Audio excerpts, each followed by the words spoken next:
Hello, everyone, and welcome to another episode of Your Retirement Planning Simplified. I'm Joe Curry, along with my co-host, as always, Lindsay Wilson. How are you today, Lindsay? I'm good, Joe. How are you? I'm doing well. It's the first week of school for my oldest, although JK for Harry doesn't start full-time till tomorrow. But Yeah. anyway, excited for the routine. I probably mentioned that in the last podcast, but anyway, Yeah. And how was the uh, first day? first day went pretty well. It's usually a time of I guess feelings Yes. going to school for Lou, but he did really well. Actually, he left pretty happy and has gone back the last couple of days with no tears and seems pretty happy. So it's going great. That's awesome. That's awesome.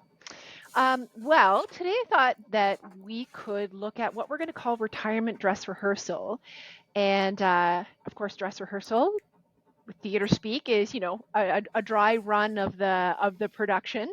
So it's sort of a chance for you to try everything out to make sure all the pieces fall into place, which of course is a great idea for retirement. Give yourself that lead time to make sure all your pieces are in place and that everything's going to go smoothly when the performance happens or when retirement happens. So I think we'll just jump into the first question that I had for you, which is, what should people be doing in the year or two before they retire?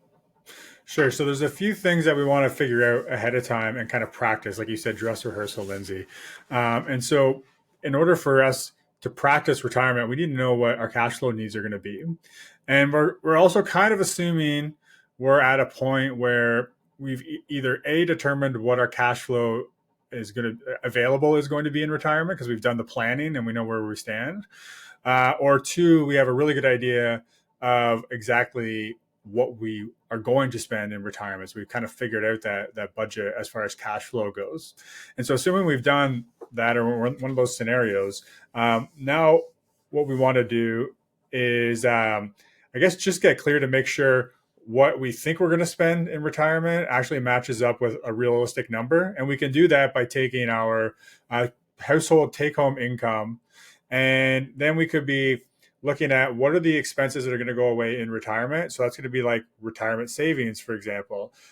If we are going to be, paying off our mortgage in the next year or so right before we retire, we can take that expense out. If there's commuting costs to get to and from work, we can take those expenses out.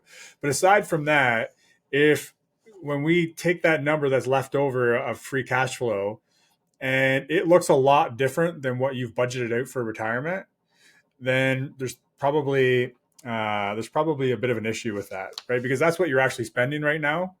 And once you get to retirement, it's not likely that you're going to be spending less money because now every day is going to be Saturday, right? We probably mentioned it in the podcast a few times. Mm-hmm. So if anything, especially early on in retirement, spending is probably going to go up. So we want to just make sure that that number we budgeted makes sense. And again, if we've looked at it from a planning standpoint where we know approximately what our available income is going to be, then we want to make sure that that number we came up with from our planning is, similar to or less than that number we've come up with, or above that number we've come up with for free cash flow. So once we've done that, what we want to do at least a year ahead is we want to set up a new bank account, but that we're going to do all of our spending out of. And so essentially what we want to do is we can keep that current bank account we have, or you could do the opposite of what I'm saying. But the point is we want to have at least two bank accounts here. And all of our income is going to flow into one of these bank accounts. And from that bank account where all of our income flows into, you're going to continue to. So if you're going to have the mortgage paid off before retirement, but you're still paying it right now, you can have that mortgage payment come out of that account where your income flows into. And any kind of retirement savings, so if you're putting money into RSPs or whatever it is, that money can come out of that account as well, because again, that's not going to be an expense you have in retirement. And then, so what you're going to do with your other account is the amount that you think you're going to need and be spending for retirement, you're going to be spending it from that account that all your income flows into, and you're going to send it out to your second account. And from there, you're going to pay all your bills. You're going to do all your regular spending. If you would normally save extra money for a trip out of your main account, maybe you have a separate account set up. But again, the savings is going to come out of that budgeted account, not the account your money's flowing into. And so what you're going to do is then you're just going to live off that for at least a year, and you're going to find out if that number you've come up with for cash flow is going to work for you in retirement, because you'll actually have that dress rehearsal, that dry run, where you're going to find out, are you having to dip back into that other account where your income's going into? right? And if you make it through that, then that's great. You know that, that's probably a reasonable amount of money to live off of once you get to retirement. Mm-hmm. So we want to set up that bank account, get the cash flow all working, make sure it all works out, rather than figuring out when we get to retirement that we had it wrong. And the other thing we could do, especially, once you're close to retirement, in a lot of scenarios, you might have a lot more vacation than when you first started working. And so what we want to do is maybe lump some of that vacation together. So if you have 6 weeks, maybe you put a few of those weeks together, or maybe you're at least doing like 2-week chunks. And so once we get to retirement, there is the honeymoon phase, and usually people don't have a lot of trouble filling up their time in that first year or so. But this is at least gives you a bit of an idea of what it's going to be when you go a couple weeks without working. And if you find yourself going a bit stir crazy by the end of that second week, then we might want to figure out, is retirement the right option for you? Or should we be just looking at some of the other things we've talked about on past podcasts, where we're looking at, what's our purpose going to be, spending more time on the purpose piece for retirement beyond work. And maybe it's finding some different work, or maybe it's, starting up a new business or whatever it is. But you might not be someone who can just kind of sit around without having some kind of work where you're feeling productive, right? And it might not have to be work, but again, that's where the purpose piece really becomes important in figuring out what that's going to be in retirement. So you're not retiring to just be more sedentary and, start to fade away and become depressed because you feel like you don't have things to do, or you don't have that purpose to get you out of bed in the morning. Mm-hmm. I think that speaks nicely to a message that we, through many podcasts and guests, have been trying to get across, is create a plan for staying socially engaged, staying active, and continuing to learn and grow as well, or as we would say, finding a sense of purpose, which I think for listeners, they already know we have a tool called the Retirement Navigator. It's available on our Retirement Planning Simplified website. And it's a holistic retirement planning tool. There is a cash flow needs portion, as well as getting clear on your values. So I think that works nicely with what you've just introduced there, in terms of the dress rehearsal for retirement.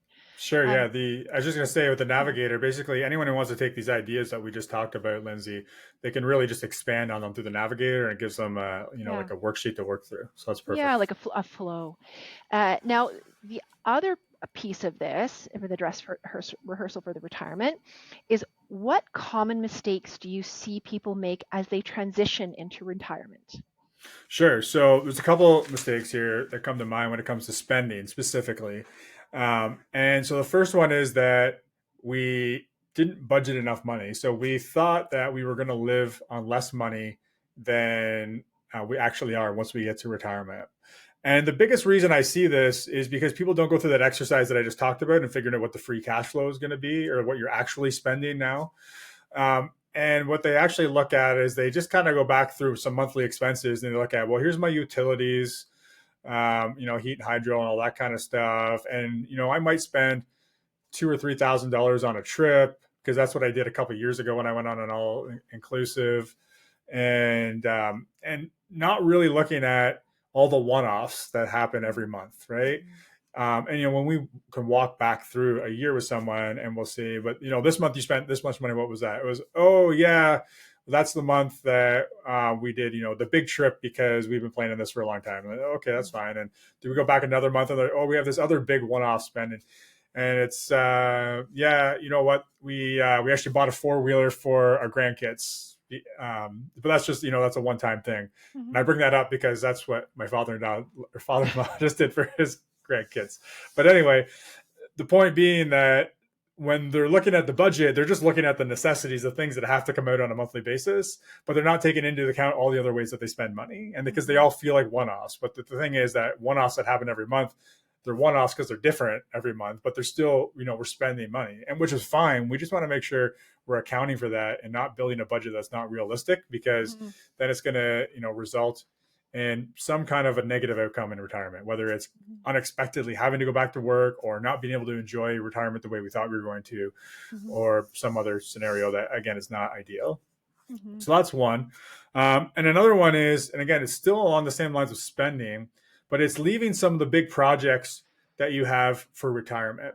And so the reason this becomes an issue is, you may think you have it budgeted out that, we're taking this chunk out of the portfolio when we're doing our calculations for retirement because we know we're going to spend that on an addition, on a new cottage, on whatever it is. Mm-hmm. But the problem is, from the time you do your planning, the cost of everything is going up. And so this is something we've seen a lot over the last couple of years with the crazy inflation we've had, Mm-hmm. is where, $100,000 rentals turned into a $300,000 reno. Mm-hmm. And it's completely, blowing up retirement plans. Mm-hmm. So our most successful retirees are the ones that are getting these projects done while they're still working. Mm-hmm. So that if there's surprises, they can kind of pivot and work a little longer, or whatever it is, and they can make sure they're taking care of it. And so there's no big surprises left through retirement. Mm-hmm. So it's not to say that you can't do any of these things in retirement, but you just want to take into account that what you're budgeting today isn't necessarily going to be the same a year from now or 2 years from now. And I guess the other thing is a lot of people budget by honestly just taking a guess. Like, I've heard other people do this and they said it was going to be 50 grand. So I'll just budget 50 grand. Yeah. But maybe they did something totally different. Maybe you want something that's super custom and they bought the IKEA version, right? So it's, getting a little bit more specific in that planning process. And ideally, any of these things you can take care of while you're still working ahead of retirement would be optimal. Mm-hmm. So I think those are kind of the biggest mistakes, again, that I see when it comes to spending.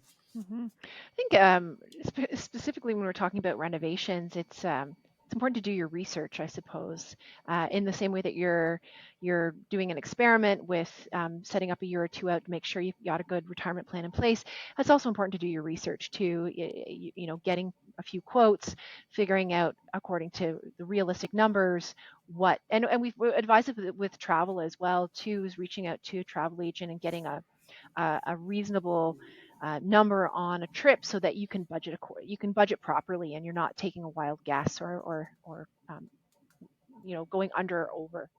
Sure. Yeah. So Lindsay, you have some experience in the construction industry. Maybe you could share a little bit about, if someone's rooking to do a big reno or something along those lines, what does that process look like? Are contractors used to getting people coming in and asking for quotes and going through it all with them, knowing that they're talking to other contractors, or, what should people expect if that's something that they want to do and plan for? Yeah, so typically, one of the big questions that people will ask in construction is what is your cost per square foot? And it's a little bit like comparing apples to oranges, because no two people will agree on how to cost per square foot. And people will call in and say, well, the average is 250 or 300, and you'll say, well, there's a lot that goes into calculating cost per square foot. So it's a bit of a misleading question to ask. So I say that because when you call into a contractor or someone that you want to work with, you should be calling probably at least 2 to 3 people, because it also comes down to, much like a financial planner, the relationship too. You want to work with somebody that you feel you're confident with, that understands you, that understands your vision, and that can compromise and is giving you good, solid advice, guidance, and numbers. You should be able to get sort of a loose estimate. Let's say it's an addition. You should be able to, at no charge to you, get a sort of a loose estimate on what things should cost custom to your project. So, and then you can keep those 3 quotes. And again, they might be comparable. You should be very clear on what's included. There should be a detailed list of what will be included in it. And then you can compare the 3 or 4 or 5. And then if you feel good about 2 or 3 of them, consider the relationship, consider what they offer, what their services are. Same rules apply, as we've said many times, about finding the right financial advisor. So it's the same kind of principles. So again, it's not just thinking about cost per square foot, it's what's included in that and that relationship too. Sure. Yeah. And that probably also comes to, maybe talking to people who've also worked with those contractors to see Correct. if things turned out the way they were led to believe. Word of mouth, Google reviews, all of these things are important as well. There's nothing stronger than word of mouth. And of course, always reading the Google reviews. If they've got a lot of good Google reviews, you can feel confident that you're dealing with somebody who is reputable and will get the work done in a good and timely and cost-effective way. Yeah, no, that's perfect.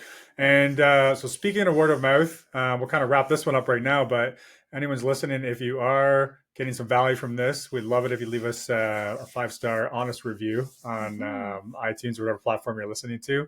And feel free to share the episode too if you know anybody who's getting really close to retirement and starting to try to figure out if they're going to be able to make that transition, if the cash flow is going to work out the way they're expecting, all those kind of things. We'd appreciate it if you share it, because word of mouth is exactly how we've been growing the whole podcast. That's So right. thanks again, Lindsay. Thank you.